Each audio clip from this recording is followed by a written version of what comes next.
What's going on, people, and welcome to Mando's Football. You are here with myself, Guni, and you are here with Big Nate, Arsenal fan, buzzing after the 3-1 win, or 3-0. What am I talking about 3-1? 3-0 win.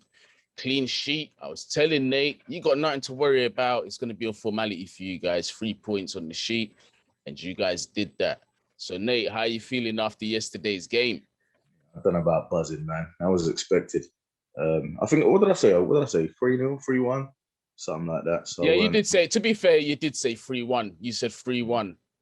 Yeah, not a million miles off, but yeah, Sheffield United, man. I know them games can be banana skins certain times, but yeah, that was expected, man. Well, 3 points is what counted and it's what you needed. I just want to talk about one of the goals, man. One of Lacazette's goals. It took me back to, obviously nowhere near as good, but do you remember that Jack Wilshere goal against, is it Norwich? I was there. Yep. Oh, man. Norwich, yep. It just rolled back the clock and it was just nice to see that shit. Do you know what I mean? Like, a nice team goal. Yeah, and this is the thing is like, you guys were known for doing stuff like that on a regular.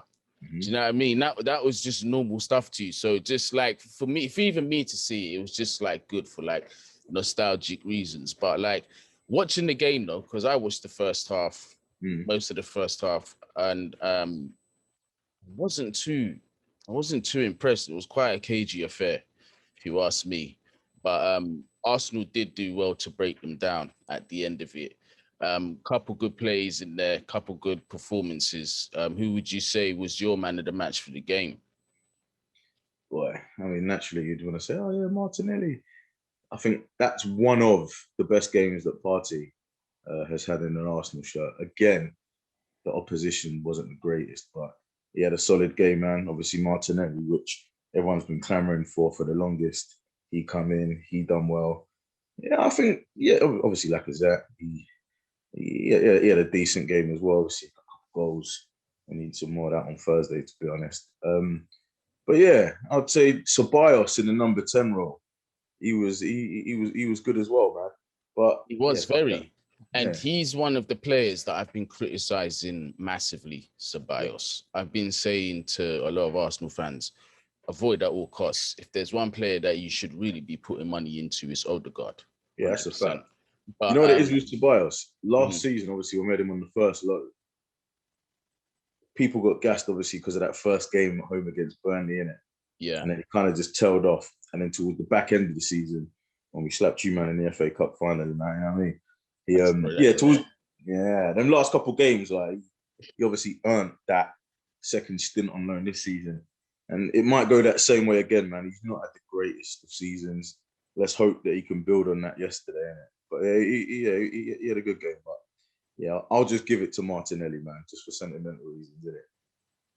Yeah, he was, to be honest, I rate that kid. My only thing is with him is that Arteta needs to make up his mind with what he's doing with him. Because 1 minute he's a centre forward, next minute he's on the left wing. And it's just like, he's young, give him some consistency in his position. It's the same situation I was saying with Lampard and Timo Werner. You bought this guy as a striker, or maybe even a second striker, to be fair.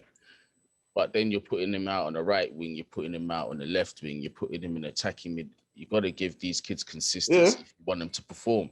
Do you know what I mean? And Martinelli, for me, is, I must say, he's up in the category of one of the top young players in the world at the minute, as well as Saka as well. Saka's an exception to the rule because you can play that guy anywhere and he looks comfortable. But you can't do that with all players. But speaking about Saka, that injury is a big blow to you guys, to be honest.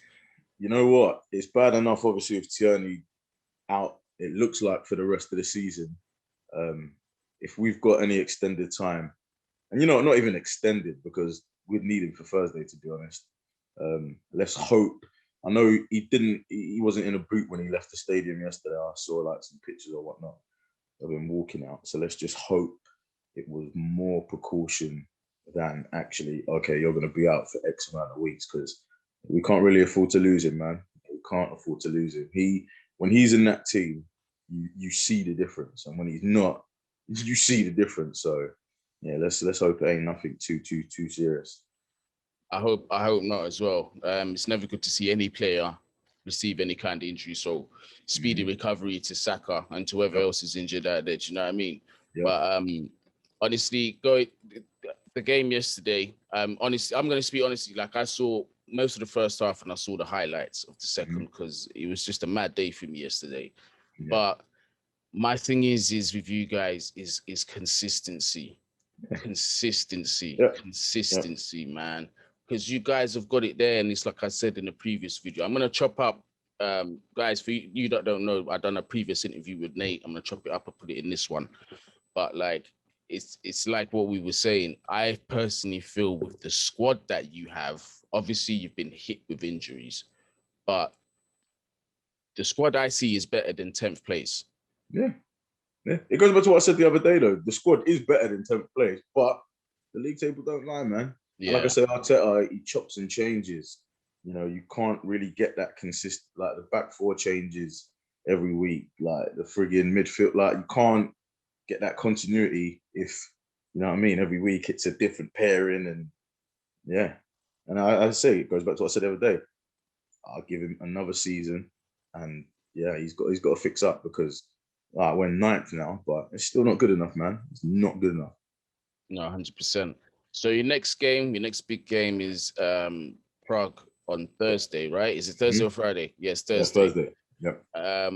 1-1 currently on the first leg on aggregate. How do you feel about this game coming up? You reckon you're going to get through? Have to be confident, man. Have to be confident. It's do or die, man. Like I say, we're not going to get, even with our fixtures, I don't think we'll get into the Europa League places. Obviously, we've got no chance getting into the top 4. It's an absolute must. So, I think we'll win, because we absolutely have to, man. There's no ifs, no buts. And then the same will be for the semi, the fight. Like, we have to win. There's no, you know what I mean? And then that puts a different sort of spin on the season, should we obviously go on and win the Europa League, because getting us back into the Champions League after, 4 or 5 years out? Yeah. Yeah. Before we go, there's one last rumor that I read. I don't know how true this is, but obviously we know Sergio Aguero is leaving Manchester City at the end of the season because his contract's done and City don't want to give him another one. But there's rumors that Arsenal and Tottenham are strongly interested in Sergio Aguero. How do you feel about him turning up at Arsenal? Yeah, I mean, listen, man, he's one of the GOATs, man. He's a world-class striker. I still think he's got a lot to offer. I just don't want it to be another situation where we're taking cast-offs. I know more time that's from you, man. You know what I mean? There's a long list of them that we've taken, and there's just been absolute duds. I don't think, first of all, I don't think it will happen, but would I take him? Of course. But we would still need something else to supplement. You know what I mean? He's 30-odd. You got Aubameyang, 30-odd. You got Lacazette, who's going to be like, kind of. You still need another striker on top of that. But with quality like Sergio Aguero, I feel like he falls into like the Cavani categories and Thiago Silva categories. It's just you can't tell. No matter the age, you gotta walk him into your squad. You have to. But 100%. On that note, Nate, 3 points for you guys. So at least there's some positive in there. And then you've also got the Europa coming up this week, which I wish you the best of luck in that competition. I know nothing about that because we're in the Champions League. Yeah, this guy. You know, was in there a couple of years ago. What are you talking about?